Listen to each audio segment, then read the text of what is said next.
بسم اللہ الرحمن الرحیم الحمد للہ رب العالمین والصلاة والسلام علی سید المرسلین وعلی آلہ واصحابہ اجمعین۔ ایک ساتھی کا سوال ہے کہ داڑھی کا کیا حکم ہے، پھر داڑھی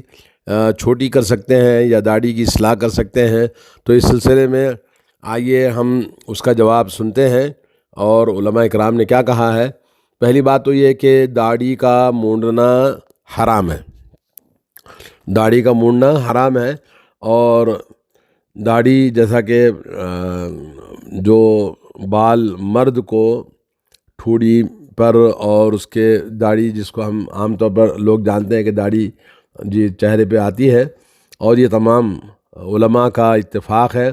حنفی، مالکی، حنابلہ اور بعض شافعی تمام حضرات کے نزدیک، اور اس پر اجماع نقل کیا ہے کہ داڑھی کا مونڈنا حرام ہے۔ اور علامہ ابن حزم نے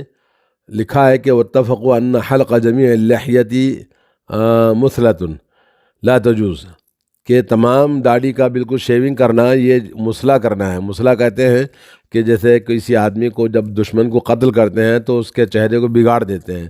بولے داڑھی کا مونڈنا بالکل کسی طرح سے جائز نہیں ہے،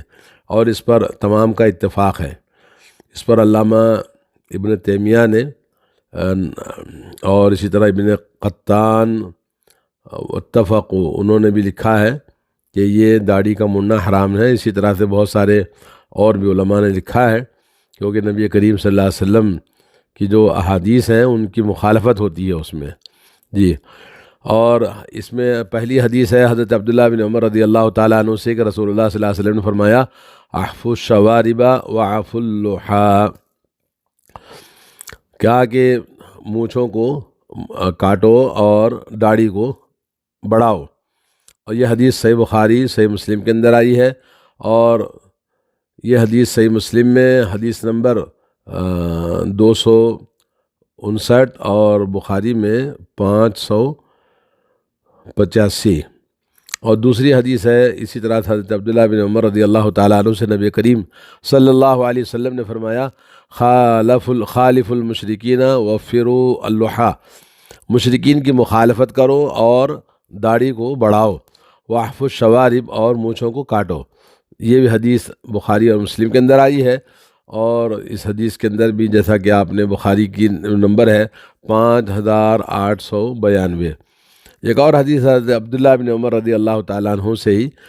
کہ آپ صلی اللہ علیہ وسلم نے فرمایا انحکوا الشوارب واعفوا اللحى، داڑھی کو بڑھاؤ، داڑھی کو چھوڑ دو اور مونچھوں کو کاٹو۔ یہ حدیث بھی صحیح بخاری صحیح مسلم کے اندر آئی ہے، اور اسی طرح سے 5893 اور صحیح مسلم کے اندر ہے 588۔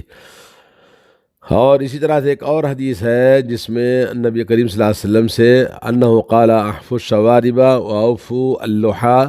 داڑھی کو بڑھاؤ اور مونچھوں کو کاٹو جی۔ یہ حدیث بھی صحیح مسلم میں 259 اور بخاری کے اندر 590 جی۔ تو اسی طرح سے اللہ کے نبی صلی اللہ علیہ وسلم سے حضرت ابو ہریرہ رضی اللہ تعالیٰ عنہ کی حدیث ہے، فرمایا جزوا الشوارب وارخوا اللحى خالفوا المجوس، وجاء بلفظ ارجو، یعنی آپ صلی اللہ علیہ وسلم نے فرمایا کہ مونچھوں کو کاٹو اور داڑھی کو چھوڑ دو اور مجوسیوں کی مخالفت کرو۔ تو یہ حدیث بھی جیسا کہ آپ نے دیکھا کہ صحیح بخاری کے اندر 592 اور صحیح مسلم میں 260۔ تو ان تمام احادیث کی روشنی میں جو کہ مجموعہ 5 حدیث ہیں، معاف کر دو، اس کو بڑھاؤ، چھوڑ دو، اور اس کو امید رکھو کہ بھئی اس کو اپنی جگہ پہ چھوڑ دو، اور اسی طرح سے جو 5 الفاظ آئے ہیں جو اس بات پر دلالت کرتی ہیں کہ داڑھی کو بڑھانا چاہیے، اور اس کو کسی بھی حال میں اس احادیث کے جو حکم ہیں ان کو فعل امر ہے تو اس کی مخالفت نہیں کرنا چاہیے۔ اور یہ فعل امر کی مخالفت ہوتی ہے اگر کوئی آدمی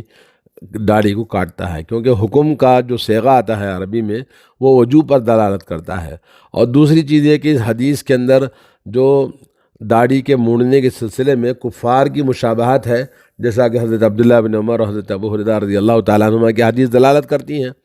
اور حضرت عبداللہ بن عباس رضی اللہ تعالیٰ عنہما سے روایت ہے، انہوں نے کہا کہ لعن رسول اللہ صلی اللہ علیہ وسلم المتشبہین من الرجال بالنساء والمتشبہات من النساء بالرجال، نبی علیہ الصلوۃ والسلام نے لعنت فرمائی ہے ان مردوں پر جو عورتوں کی مشابہت اختیار کرتے ہیں، اور ان عورتوں پر اللہ کی لعنت ہے جو مردوں کی مشابہت اختیار کرتے ہیں۔ جیسا کہ اس دور میں بہت سارے مرد عورتوں کی مشابہت اختیار کرتے ہیں، یہ حدیث صحیح بخاری حدیث نمبر 5885 اور صحیح مسلم میں 597،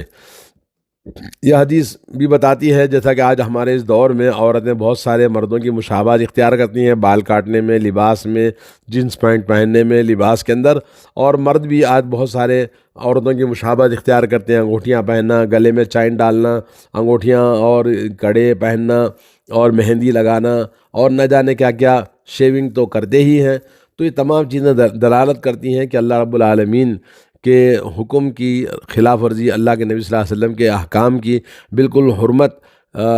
ثابت ہوتی ہے جو آپ نے حکم دیا ہے، اور دوسرا ہے کہ عورتوں کی مشابہت اختیار کرنے سے اللہ کے نبی صلی اللہ علیہ وسلم نے ہمیں منع کیا ہے۔ اب سوال یہ ہے کہ داڑھی جیسے آئے ویسے ہی چھوڑ دیا جائے، کب تک چھوڑ دیا جائے، کتنی لمبی ہونی چاہیے؟ اس سلسلے میں داڑھی کو ایک مٹھ پکڑنے کے بعد کاٹنا جائز ہے، جیسا کہ بعض روایتیں ہمیں ملتی ہیں، اور ایک مٹھ یعنی ایک مٹھ پکڑنے کے بعد جو نیچے بال آتے ہیں اس کو موڑنے کے سلسلے میں مذہب حنابلہ میں، اور اسی طرح سے مالکیہ میں ابن تیمیہ نے، اور اسی طرح سے سلف کا ایک قول ثابت ہے کہ داڑھی مونڈ سکتے ہیں ایک مٹھ کے بعد۔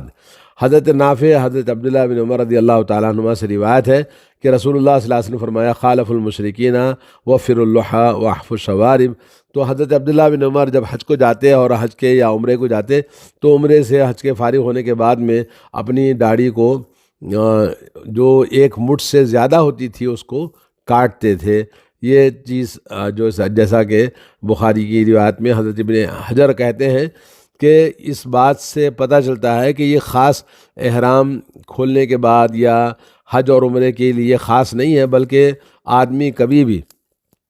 داڑھی جب اس کی زیادہ ہو جائے تو ایک مٹھ کے بعد میں داڑھی کو پکڑ کر نیچے کے جو زائد بال ہیں وہ کاٹ سکتے ہیں۔ جی، یہ فتح الباری میں جلد نمبر 10 350 صفحہ نمبر ہے۔ اور ایک روایت میں ہے کہ یقبض علی لحیتی ثم یاخذ ما فضل عن القبضہ، کہ وہ مٹھ پکڑنے کے بعد میں ایک مٹھی کے نیچے جو بال ہوتے تھے اس کو وہ کاٹتے تھے۔ تو اس بات سے نمبر 1 دلالت یہ ہے کہ حضرت عبداللہ عمر رضی اللہ تعالیٰ عنہ اپنی داڑھی کو ایک مٹھی پکڑنے کے بعد جو زائد بال ہوتے تھے حج میں آپ نے کاٹا ہے، حج سے بال جب فارغ ہوتے ہیں، تو اسی طرح سے غیر حج کے اندر بھی اس بات کی جائز ہے، جب کاٹ سکتے ہیں تو کبھی بھی کاٹ سکتے ہیں۔ اور دوسرا یہ کہ ایک مٹھ سے زیادہ بال اگر ہیں تو اگر کوئی آدمی کاٹنا چاہے تو کاٹ سکتا ہے، اور اگر بڑھانا چاہے تو بڑھا بھی سکتا ہے۔ تو رکھنا اور کاٹنا دونوں چیزیں جائز ہیں، جیسا کہ حضرت عبداللہ بن عمر کی روایت ہے وفر اللحى، داڑھی کو بڑھاؤ۔ تو اس بات کی دلیل ہے کہ داڑھی کو جو ایک مٹھ سے زیادہ جو لمبی ہوتی ہے اس کو ویسے ہی چھوڑ دینا چاہیے، جیسا کہ حضرت ابو ہریرہ اور حدیث سے معلوم ہوتا ہے۔ اور اسی طرح سے اس بات کا پتہ چلتا ہے کہ نبی علیہ الصلوۃ والسلام کی جو احادیث ہیں اس میں داڑھی کو ہر اعتبار سے چھوڑنے، بڑھانے، لمبی کرنے اور اس کو اپنے حال پر رکھنے کی جو ہمیں حکم ملا ہے، تو اس میں اسی کے مطابق احادیث کی روشنی میں آدمی اپنی داڑھی کو برقرار رکھے، اور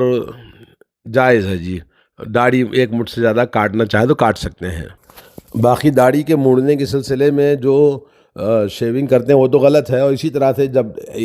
کئی الفاظ اللہ کے نبی صلی اللہ علیہ وسلم سے ثابت ہیں کہ جس میں داڑھی کو بڑھانے، داڑھی کو چھوڑنے، داڑھی کو معاف کرنے، اس کی اپنی حالت پہ رکھنے کے لیے حکم ہے، تو اس کو چھوٹی کرنا، فرنچ کٹ یا کہ فیشنیبل داڑھی بنانا یہ جائز نہیں ہے، اس کو داڑھی نہیں کہتے ہیں، تو وہ داڑھی کے مونڈنے کے حکم میں ہے۔ اور باقی یہ کہ ایک مٹھ کے بعد میں اگر چھوڑ سکتے ہیں، اور اگر بال اس کو پریشان کر رہے ہیں جیسا کہ سائڈوں میں، تو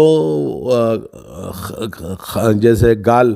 کے اندر پوری طرح سے اس کے بال زیادہ ہو گئے ہیں کہ جس کی وجہ سے اس کو پریشانی ہے، تو تکلیف کو دور کرنے کے لیے آپ اس کو صاف تھوڑا سا سائڈوں سے یہ کر سکتے ہیں، لیکن اور مٹھ کے بعد ایک مٹھ پکڑنے کے بعد نیچے کے بال کاٹ سکتے ہیں۔ باقی جو